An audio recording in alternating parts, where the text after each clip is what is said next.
Bonjour à tous, c'est Céline, bienvenue sur MemoTips. C'est ici sur cette chaîne que tu vas apprendre comment exploiter au maximum toutes tes capacités cérébrales pour devenir un génie dans ton domaine, pour devenir premier de classe, réussir tes études, gagner des jeux télé ou atteindre tes objectifs, apprendre rapidement des choses, lire un tas de livres et atteindre tes objectifs plus vite. C'est ici que tu vas les apprendre. Alors abonne-toi à la chaîne en cliquant sur la petite cloche qui se situe quelque part ici en dessous. Laisse un j'aime sur la vidéo, laisse-moi des commentaires et prépare-toi à vivre la vie que tu mérites réellement.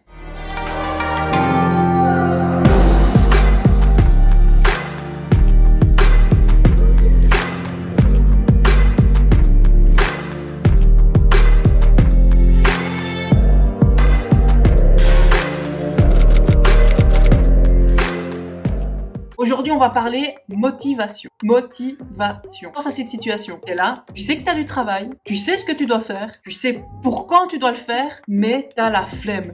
T'as aucune envie, aucune motivation pour le faire. C'est comme si ton corps, il t'envoyait des cris d'alarme pour te dire et pour te convaincre de ne pas passer à l'action.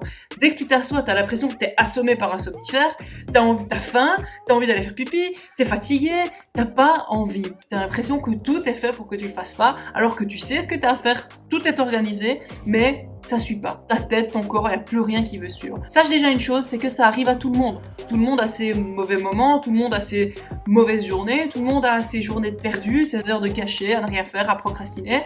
Mais tout le monde n'est pas capable de trouver les ressources au fond et de trouver toutes ces petites astuces pour essayer de surpasser ces grands moments de flemme et de faire en sorte que tu ne vas pas rester pendant 3 mois dans cet état-là. Alors aujourd'hui, je vais te donner 5 conseils à appliquer dans ta vie d'étudiant ou dans ta vie d'entrepreneur, dans ta vie d'adulte ou dans ta vie de curieux pour essayer de lutter contre ce sentiment de flemme qui t'envahit quand tu as une tonne de travail à faire et que tu ne sais pas ni par où commencer, ni comment t'y prendre. Je vais te donner ces 5 conseils, alors reste bien là. La première chose que tu vas pouvoir faire, c'est que déjà t'assurer que tu sois dans un bon environnement. Ça, c'est vraiment la première chose que tu vas devoir vérifier. Si tu es là et que tu n'as pas envie de travailler, pose-toi déjà la question de où tu es. Alors pour certains, il est plus facile d'aller dans des zones de travail plus propices. Moi, quand j'étais étudiante, c'est ce que je faisais. J'allais travailler plutôt en bibliothèque, dans des zones de coworking, parce que c'était plus facile pour moi, plus efficace d'avoir des gens qui travaillent autour de moi et dans une atmosphère qui est à 100% calme. Chez toi, tu es vite tenté d'allumer ta télé ou d'avoir un fond derrière qui parle, ou peut-être d'avoir tes voisins ou tes colocataires qui discutent, ou même ta famille. La première chose, donc, c'est t'assurer que tu sois dans un bon environnement. Et même ton petit micro-environnement. Si t'es pas motivé, regarde ton bureau. Regarde dans quel état est ton bureau et dans un premier temps, range ton bureau. Essaye vraiment d'ordonner tes choses parce que un bureau rangé, ça donne envie d'y travailler. C'est comme ça que sont pensés les magasins de meubles. T'arrives, tu vois des choses qui sont très bien organisées. T'as envie presque toi-même de t'y mettre une belle cuisine bien organisée. T'as envie de cuisiner un beau bureau bien rangé. C'est pareil, t'as envie de travailler. Arrange ton bureau, nettoie-le bien. Mets tout en ordre, tu vas y perdre 2 minutes, mais tes 2 minutes, elles vont te permettre de pas perdre la prochaine heure que tu allais faire à procrastiner. Donc, tu mets bien tes papiers en place, tu prépares tes bics bien rangés à côté et t'assures d'avoir un bureau clair, rangé, pour vraiment aussi que ton mental suive l'environnement que tu as autour de toi. Assure-toi d'avoir une pièce qui est bien éclairée, qui est bien aérée aussi, de ne pas être étouffé dans le noir, dans quelque chose de sombre comme ça. Essaye vraiment que ça respire et que ça te donne envie de travailler. La deuxième chose que tu vas pouvoir faire, c'est de te respecter et respecter tes horaires. Tu dois te demander, est-ce que tu as un cycle? Est-ce que ça arrive tout le temps à la même heure? Si tu es dans une période d'études ou que tu n'es pas débutant dans le domaine, est-ce que tu as vraiment des périodes de ta journée où tu n'arrives pas à t'y mettre, où ça va pas du tout? Par exemple, dans mon cas, quand j'étais en période d'examen et que je devais étudier, le pire moment pour moi de la journée, c'était le moment juste après le déjeuner. Donc en fait, j'avais déjà j'avais déjà utilisé beaucoup de tranches d'énergie toute la matinée pendant quelques heures. Je viens d'aller manger et toute l'énergie de mon corps est concentrée sur ma digestion. Pour moi, c'était le pire moment pour me remettre au travail.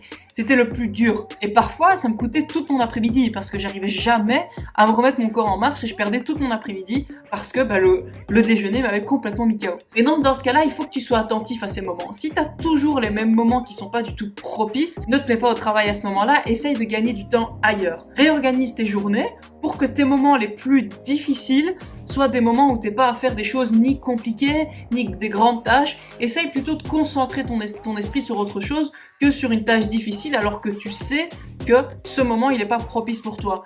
Pareil, il y a des gens qui le soir, ils n'aiment pas travailler ou ils sont trop fatigués pour travailler ou le matin c'est beaucoup trop difficile pour eux. Alors réorganise ta journée parce que quand tu es étudiant ou quand tu es entrepreneur ou quand tu es un autodidacte, tu dois organiser tes journées. Tu peux pas arriver le matin et te dire ah bon, ok, moi, je vais voir un peu ce que je vais faire, je déciderai moi-même.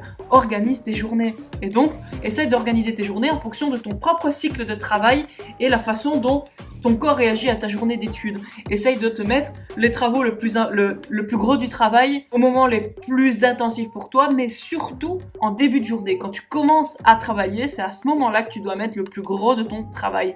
Et si le moment qui est le plus difficile pour toi, c'est quand tu commences à travailler, c'est qu'il y a un problème. Ça ne peut pas être ça. Normalement, quand tu commences à travailler, tu as toute ton énergie disponible. Donc, c'est à ce moment-là que tu dois mettre les tâches les plus difficiles. Absolument à ce moment-là. Et après, le reste de ta journée, tu vas les réorienter en fonction de tes besoins à toi et en fonction de ton propre cycle. Le troisième chose, c'est ce que moi j'appelle le totem.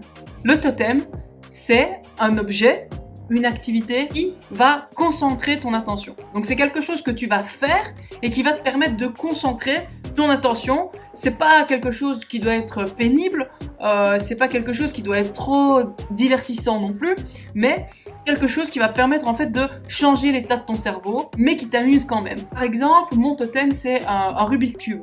Je fais pas le Rubik's Cube très rapidement, je le fais en quelques minutes, je le fais pas en une poignée de secondes du tout, mais assez pour que ça me prenne pas trop de temps à perdre, mais ça m'amuse de le faire parce que c'est des gestes qui sont mécaniques pour moi maintenant, et donc ça m'amuse, mais d'un autre côté, je dois être concentré pour le faire.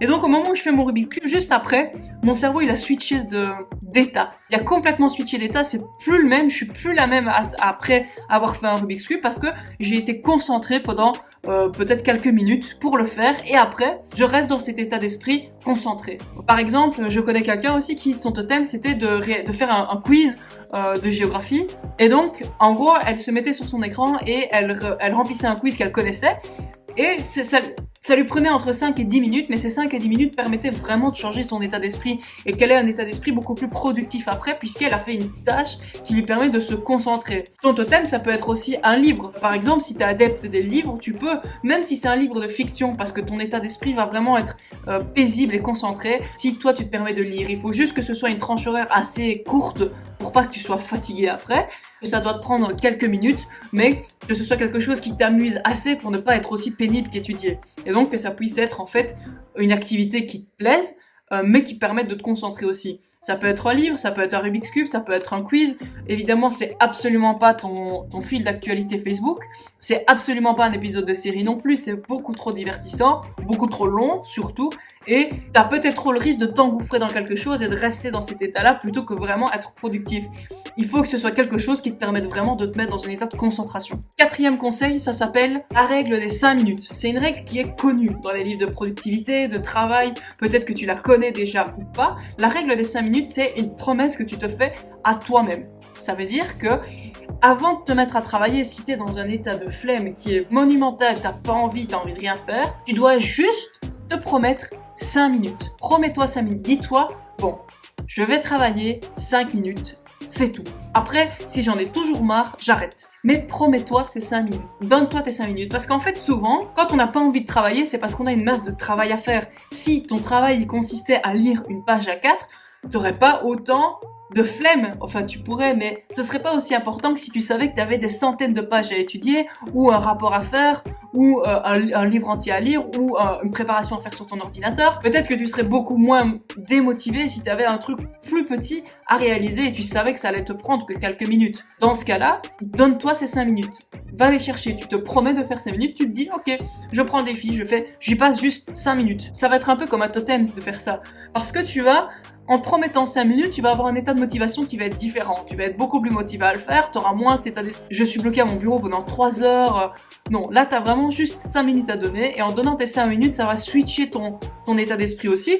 Tu vas commencer à travailler et puis tu vas sombrer dans ce qu'on appelle l'engagement en psychologie. C'est-à-dire que quand tu commences à faire quelque chose, c'est trop difficile de faire marche arrière. Et après 5 minutes, t'es pas en état de fatigue, t'es pas épuisé par ce que t'as fait, mais t'es dans le truc. Et tu te dis, bon bah puisque j'ai commencé, j'avance. Tu ne crois peut-être pas au moment où je te le dis, mais essaye, donne-toi ces 5 minutes. Quand t'es pas du tout motivé, tu te dis, je prends 5 minutes pour le faire, prends ces 5 minutes et tu verras l'effet que ça a sur toi. Et enfin, le dernier conseil que je peux te donner, c'est vraiment dans le cas où il y a rien d'autre qui fonctionne, vraiment dans le cas où t'as beau faire ce que tu veux, t'arrives pas à te mettre en route, t'arrives pas à démarrer, t'arrives pas à te motiver, alors à ce moment-là, il n'y a qu'une chose que je peux te dire, c'est bouge, bouge, bouge, bouge. C'est pas comme ça, non? C'est qu'à ce moment-là, tu as besoin de respirer. C'est normal, il n'y a pas de problème. Donc, prends-toi un peu de temps, lève-toi de ton bureau et fais un peu d'exercice. Va faire un footing d'1 heure si tu veux, ou va juste marcher, prends l'air. L'idée, c'est vraiment de sortir de cette atmosphère et de cet environnement, et pas de tourner en rond dans ton bureau.